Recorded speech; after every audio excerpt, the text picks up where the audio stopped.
Mukunda jewellery మొట్టమొదటి factory outlet హనుమకొండలోనే అతిపెద్ద jewellery mart December నమస్తే జయ. రమ్మగారు, కిడ్నీలో స్టోన్స్ వస్తూ ఉంటాయి. పాపం కొంతమందికి ఆపరేషన్ చేయించుకుంటారా, మళ్ళీ కొన్ని రోజుల తర్వాత మళ్ళీ ఫామ్ అయిందని చెప్తూ ఉంటారు. అవును పాపం, చాలా ఇబ్బంది పడిపోతారండి కిడ్నీలో స్టోన్ ఉన్నవారు. అంటే ఆహార పదార్థాల్లో మార్పులు చేసుకోవాలి, అలాగే కొన్ని తినకూడదు, కొన్ని తినకూడదు, కొన్ని తినొచ్చు. చాలా జాగ్రత్తలు తీసుకోవాలండి. అవును, మనం డాక్టర్స్ కాకపోయినా జనరల్గా ఇవి తినటం వల్ల వస్తుంది అనే దాని గురించి ఒకసారి మనం డిస్కస్ చేద్దామండి. చిన్నప్పుడే గొడ్లకి ఆవులు ఎడ్లకిను గేదెలకి ఆవులకి కూడా పెట్టేవారు. ఉలవలు పెట్టేవాళ్ళు జయ, ఉలవలు ఉడికిచ్చేవాళ్ళు. అవును, పొద్దున్నే నీళ్ళపై వేసేవాళ్ళు. నీళ్ళపై అయిపోయాక మధ్యాహ్నం కొంచెం 11 గంటలకి స్నానాలు పానాలు అందరూ అయిపోతాయి కదా, 10 అయ్యేసరి కల్లా 11 గంటలకి ఈ నీళ్ళ కాగు, పెద్ద రాగి కాగు ఉండేది, అది దించేసి ఇంకొక ఆగు ఎక్కించేవాళ్ళు, నల్లది ఉలవలు కాగు. అవును అవును. ఆ ఉలవలు ముందు రోజు రాత్రి నానబెట్టేసేవాళ్ళు. వాటిని శుభ్రం కడిగేసి మళ్ళీ అన్ని అందులో పోసి ఆ పొయ్యి మీద వదిలిపెట్టేవాళ్ళు. ఆ మంట ఎగ్జంతో అది అట్లా ఉడికి ఉడికి ఉడికి ఉడికి ఉడికి 5 గంటలకు 4 గంటలకు తీసేవాళ్ళు. ఇక అన్ని సగానికి పోసేవాళ్ళ ఉలవలు, అవి పైదాకా వచ్చేవి, ఎర్రగా అన్ని నీళ్లు తేరుండేవి. అలాగా తీసుకుంటే పాలేళ్ళు ఎవరైనా ఆ నీళ్లు తీసుకునేవాళ్ళు.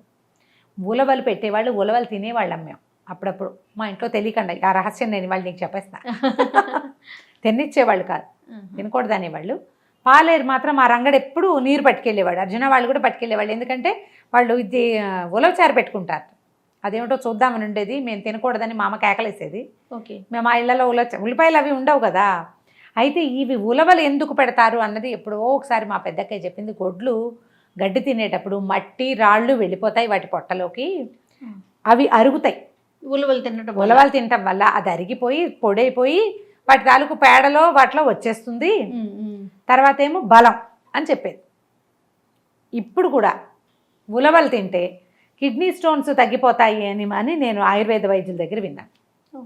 మనకి రెగ్యులర్గా ఉలవల్ని ఆహారంలో భాగం చేసుకోవటం, ఉలవచారు లాంటి కాంప్లికేటెడ్ వంటకం చేయకపోయినా కాసిన అన్ని నానబెట్టుకుని, ఈ రాళ్ళు ఫామ్ అయ్యే లక్షణం ఉన్నవాళ్ళు ఇలా చేయొచ్చు. మేము మా ఇంట్లో కూడా అక్కయ్య గారి పిల్లల్లో ఒకళ్ళిద్దరికి, ఇది 3 4 ఉన్నారు ఈ సమస్య ఉన్నవాళ్ళు. వీళ్ళకి ఏం చేస్తున్నామంటే, మేమేం చేస్తున్నామంటే ముందు రోజు రాత్రే కాసిన ఉలవలన్నీ చిన్న కప్పులో వేసి నానబెట్టాం. కందిపప్పుతో పాటు వాటిని వండేస్తున్నాం.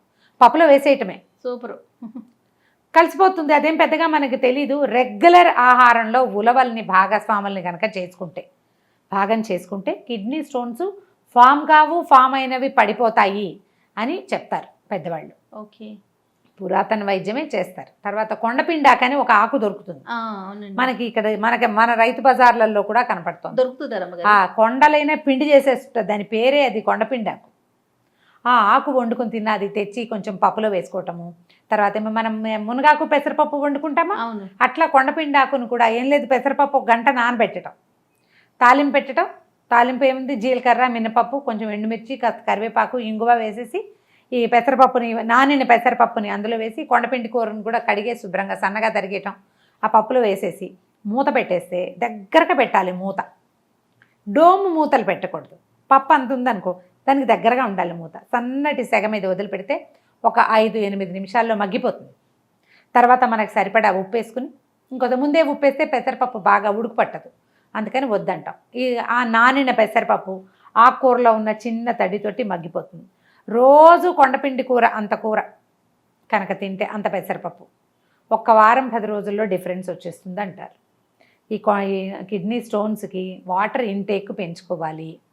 నీళ్లు తక్కువ తాగే సమస్య ఉన్నవాళ్ళు, నీళ్ళు అలవాటు లేని వాళ్ళు, ఇష్టం ఉండదు నీళ్ళు తాగం మేమని. మా ఫ్రెండ్ కూడా ఏదో పార్టీలో కలిసాం, పేరు లక్ష్మి గారని, మంచినీళ్ళు తాగల, పెద్దగా నీళ్లు తాగనండి నేను అని చెప్పారు. ఒక్కొక్కళ్ళ పద్ధతి. మామూలుగా తాగే వాళ్ళకు కూడా ఫామ్ అవుతాయి రకరకాల ఆహారాలు. మనం క్యాబేజీ, తర్వాత ఏమో పాలకూరను టమాటా కలిపి వండుకుంటే వస్తుంది, టమాటోలు తింటే వస్తుంది. తింటే రాదు, మనకు ఆ టెండెన్సీ ఉంటే అవి తినటం అవాయిడ్ చేయమని చెప్తారు. మనం అవి అవాయిడ్ చేయలేకపోతే వీటిని యాడ్ చేసుకుందాం. ఈ కొండపిండి కూరని, తర్వాత ఏమో ఈ ఉలవలని కనుక ఆహారంలో భాగస్వామ్యం చేసుకుంటే చాలా డిఫరెన్స్ వస్తుంది. మంచి అలవాట్లు కొన్నిటిని మనం ఏంటంటే, మనకి రుచి నచ్చింది నచ్చలేదు, మన ఇళ్లలో అలవాట్లేదు, అలా పెట్టుకోకూడదు. లైన్లో పెట్టేసుకోవాలి అంతే అంతే. డాక్టర్ని మొట్టమొదట యూరిన్లో ఇబ్బంది ఉన్నా, నడుములో ఏదైనా చెప్పలేని చోట బాధగా ఉంటే, అంటే అక్కడ బెణకలేదు, సడన్గా ఎందుకో అక్కడ పోటు వస్తుంది, యూరినేషన్ ఫ్రీగా లేదు, అలాంటి మ్మ్. ఇబ్బంది ఉంటే కనుక తప్పకుండా డాక్టర్ని చూడండి మొట్టమొదట. వారి సలహా తీసుకుని ఒకవేళ ఇది కనుక స్టోన్ సమస్య అని తెలిస్తే వారు చెప్పిన ప్రకారం వైద్యం ఏదో చేయించుకుంటాం. మ్మ్. ఈ పద్ధతులు పాటిస్తూ ఉండండి. మీకు ఇలాంటి టెండెన్సీ తీరు కనుక ఉంటే ఉలవలు రెగ్యులర్గా తినండి, మనకి దొరుకుతున్నాయి చక్కగా. అవునండి. అవి తింటారు, వాళ్ళు తింటారు, మేము తినము అలా అనుకోకూడదు, అది పొరపాటు. ఈ చారు లాంటివి, ఉలవచారు అనేసరికి అదేంటో కొంచెం కాంప్లికేటెడ్ వంటకంగా తోస్తుంది. నేను వింటుంటా కానీ చేయలేమనిపిస్తుంది. నేను కామ్గా చేస్తా ఈ పని, పిల్లలకి అసలు తెలియని కూడా తెలియదు.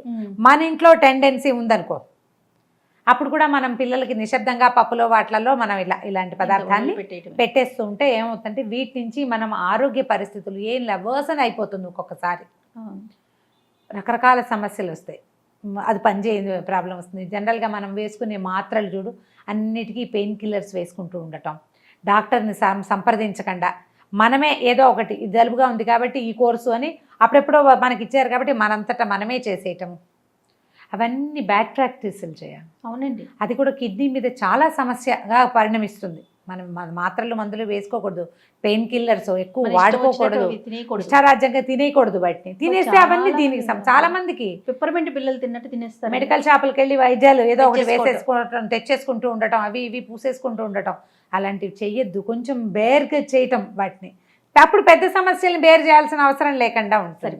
కిడ్నీ హెల్త్ చాలా అవసరం, చాలా అవసరము. దానికి సరిగా చక్కగా మంచినీళ్ళు అవి సరైన నీళ్లు తాగటం అవన్నీ చూసుకోవాలి ఎప్పటికప్పుడు. ఏమైనా సమస్య ఉంటే మాత్రం ముందు వైద్యుల్ని సంప్రదించండి.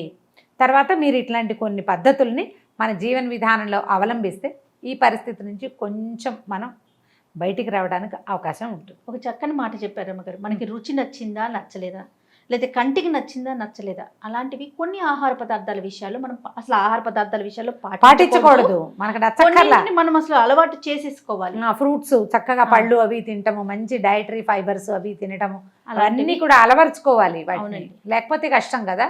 ఖచ్చితంగా అండి, ఖచ్చితంగా. అదే రైట్ అమ్మగారు, నమస్తే. నమస్తే.